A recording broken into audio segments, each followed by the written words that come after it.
ایک اور حدیث ہے صحیح بخاری میں نبی کریم صلی اللہ علیہ وسلم کی کہ آپ نے ایک خواب دیکھا، اور انبیاء کے خواب سچے ہوتے ہیں، تو آپ نے خواب میں کچھ چیزیں دیکھی جو بڑی انہونی سی تھی. آپ نے دیکھا کہ دو شخص ہیں اور آپ کو قیامت کا منظر دکھا گیا. ایک شخص جو ہے وہ دوسرا زمین پہ لیٹا ہوا ہے اور ایک شخص بڑا سا پتھر لے کے اس کے سر کے اوپر مارتا ہے. اس کا سر جو ہے نا کچل دیا جاتا ہے، پھر وہ دوبارہ پتھر اٹھاتا ہے، جب تک اٹھاتا ہے اس کا سر واپس آ گیا، پھر اس کا سر پیستا ہے. تو بار بار اس کا سر جو ہے وہ پیسا جا رہا ہے. ایک اور دو شخص دیکھے جس میں سے ایک شخص ایسے آگے لیٹا ہوا ہے، دوسرا جو ہے ایک ہک اس کے یہاں پہ ڈالتا ہے اور اس کی پوری چیکس کو پھاڑ دیتا ہے. پھر اس سائڈ پہ ہک ڈالتا ہے، یہاں سے چیکس پھاڑ دیتا ہے. پھر نیچے ہک ڈالتا ہے، نیچے سے منہ کھول دیتا ہے. پھر اوپر سے ڈالتا ہے، اوپر سے منہ چیر دیتا ہے. اور جب یہ کرتا ہے تو پھر اس کا منہ واپس آتا ہے. پھر وہ پروسیس ریپیٹ کرتا ہے، ادھر سے منہ پھاڑتا ہے، ادھر سے اوپر نیچے. یہ پروسیس بار بار آپ نے دیکھا. بڑے خوفناک مناظر دیکھے آپ نے، صحیح بخاری کی حدیث ہے. پھر فرمایا کہ آپ نے دیکھا کہ کچھ لوگ ہیں جو برہنہ حالت میں ایک تندور میں ان کو پکایا جا رہا ہے. مرد اور عورتیں، ایک بڑا سا تندور ہے، اس کے اندر ان کو پھینکا ہوا ہے اور ان کی چیخوں کی آوازیں بہت دور سے آ رہی ہیں.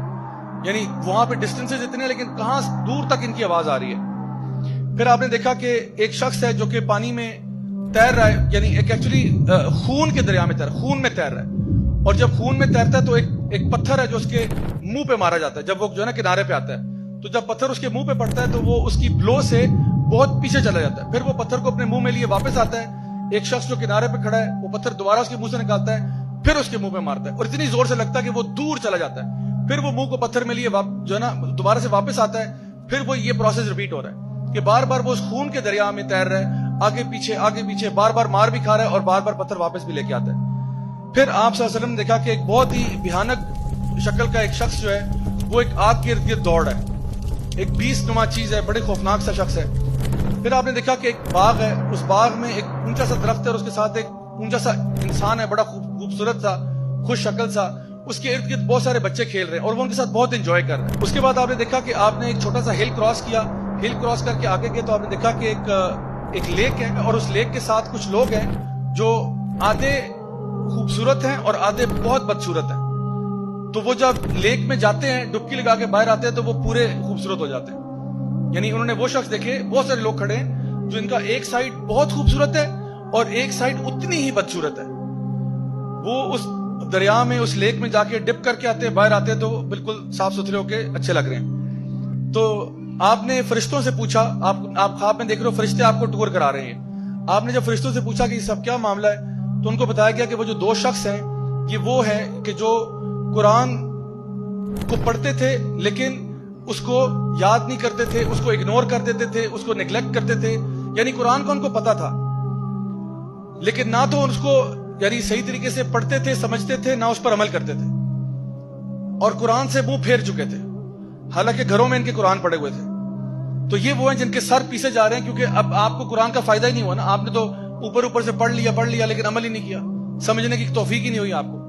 پھر وہ جو دو شخص تھے جو آئرن کی ہک سے جن کا منہ چیرا جا رہا تھا، یہ وہ شخص تھا جو اپنے گھر سے نکلتا ہے اور جھوٹ بولتا ہے اور اس کا جھوٹ جو ہے وہ ہر طرف پھیل جاتا ہے. اور صحابہ کے دور میں یہ سمجھنا شاید تھوڑا سا مشکل ہوتا ہوگا لیکن آج تو بہت آسان ہے. سوشل میڈیا کا دور ہے، آپ ایک بات کرتے ہیں پوری دنیا میں پہنچ جاتی ہے. تو کہا یہ جو جھوٹ بولنے والا ہے اس کا منہ چیرا جا رہا ہے. اس کے بعد وہ جو اون میں تھے یہ وہ تھے جو زانی اور زانیہ ہیں، جو امت کے اڈلٹرز ہیں اور زنا کرنے والے. یہ وہ لوگ ہیں جو سارے کے سارے تندور میں پھینکے جا رہے ہیں اور ان کے پورے جسم کو سزا دی جا رہی ہے. وہ جو خون کے دریا میں تیر رہا تھا یہ سود لینے والا تھا، جو سود میں ڈیل کرتا تھا، سودی کاروبار کرتا تھا، سودی بزنس کرتا تھا. یہ خون کے دریا میں تیر رہا ہے اور اس کو پتھر پڑ رہے ہیں اس کے منہ کے اوپر. وہ جو ایک خوفناک سا شخص تھا یہ کون تھا؟ یہ مالک تھا، جہنم کا داروغہ تھا. یہ یاد رکھیں، یہ جو جہنم کے فرشتے ہیں نا، یہ عام طور پہ فرشتے کے بارے میں جب آپ کو کہا جاتا ہے کہ وہ تو بڑا فرشتہ ہے تو آپ کے ذہن میں بڑا خوبصورت سا اینجل آتا ہے، بڑے بڑے پیارے سے پر رہے ہیں اور خوبصورت سا چہرہ ہے. لیکن کچھ فرشتے انتہائی خوفناک ہیں، انتہائی خوفناک ہے. اور یہ جو جو ہے نا جہنم کے داروغے ہیں، جو 19 گیٹ کیپر جو بھیل ہیں، یہ انتہائی خوفناک فرشتے ہیں. اور یہ جو مالک ہے جو سب سے بڑا گیٹ کیپر ہے یہ بھی انتہائی خوفناک ہے. تو اب جہنم میں بڑے پیارے پیارے فرشتے نہیں دیں گے آپ کو. جہنم میں جو گارڈز ہیں وہ گارڈ بھی بڑے دہشت والے. تو یہ جہنم کے داروغے کو آپ صلی اللہ علیہ وسلم نے اپنے خواب میں دیکھا. اور وہ جو لمبا سا شخص تھا درخت کے پاس بچوں کے ساتھ کھیل رہا تھا، یہ ابراہیم علیہ السلام تھے. اور یہ ان بچوں کے ساتھ کھیلے تھے جو فطرت پر مر جاتے ہیں. یعنی بالغ ہونے سے پہلے بیچارے 2 سال 3 سال 4 سال کے بچے کا انتقال ہو گیا تو یہ ان کے ساتھ جنت میں کھیل رہے ہیں. اور وہ لوگ جو آدھے خوبصورت اور آدھے بدصورت تھے یہ وہ لوگ ہیں جو اچھے کام بھی کرتے تھے لیکن برے کام بھی کرتے تھے برابر برابر. یعنی یہ نہیں کہ ایک ہوتا ہے نا انسان نیکی کی طرف جاتا ہے, یہ وہ لوگ تھے جو 50-50 چل رہے تھے کہ بھئی ہم اچھے بھی کرتے ہیں, یہ جی آج رات ناچ گانا بھی ہوگا اور عشاء کی نماز بھی ہوگی, دونوں چیزیں ساتھ ساتھ چل رہی ہے. بھئی ہم تو دین اور دنیا کو لے کے چل رہے ہیں. یعنی انہوں نے دنیا جو ہے نا وہ اللہ کی نافرمانی کو دنیا کہہ رہے ہوتے کہ دین بھی ہے لیکن دنیا بھی تو ہے نا, اللہ کی نافرمانیاں بھی تو ساتھ ساتھ ہی چلتی ہیں. حالانکہ اللہ تعالیٰ فرماتے ہیں یا ایھا الذین آمنوا ادخلوا فی السلم کافہ, اے ایمان والو پورے کے پورے اسلام میں داخل ہو جاؤ. ولا تتبعوا خطوات الشیطان, اور شیطان کے نقش قدم پر نہ چلنا. ڈیئر برادرز اینڈ سسٹرز, یہ میں کوئی فیری ٹیل فکشن کی بات نہیں کر رہا ہوں, یہ ریئلٹی ہے. یہ وہ غیب کی باتیں ہیں جو نبی کریم صلی اللہ علیہ وسلم بتا کر گئے کہ باز آ جاؤ, اللہ کے بندو باز آ جاؤ, گناہوں سے توبہ کر لو, اللہ تعالیٰ کی رحمتوں کے دروازے کھلے ہوئے ہیں. اس کے باوجود تم توبہ نہیں کرو گے تو حالت آگے دیکھ لو کیا ہونے والی ہے.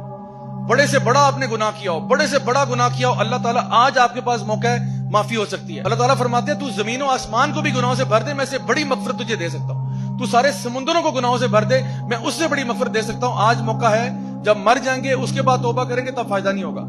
یہ آفر محدود مدت کے لیے ہے. یہ جو آفر ابھی آپ کو ملی ہوئی ہے نا, یہ محدود مدت کے لیے. تو اس لیے عقل مند انسان وہی ہے جو اس کا فائدہ اٹھا لے.